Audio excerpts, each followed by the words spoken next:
I'm taking this video in hopes that you will be able to hear the hollow sound that exists in this entire area of the shallow end of the pool.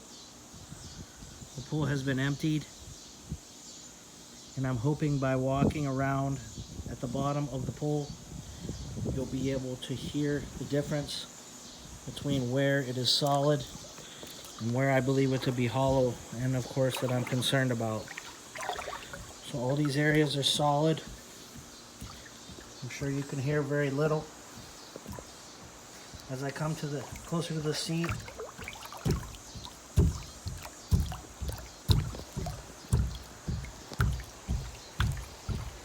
this entire area I believe is hollow.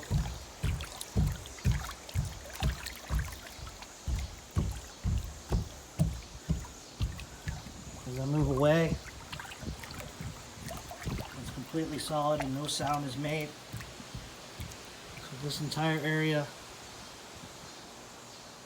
along the shallow end of the pool feels soft.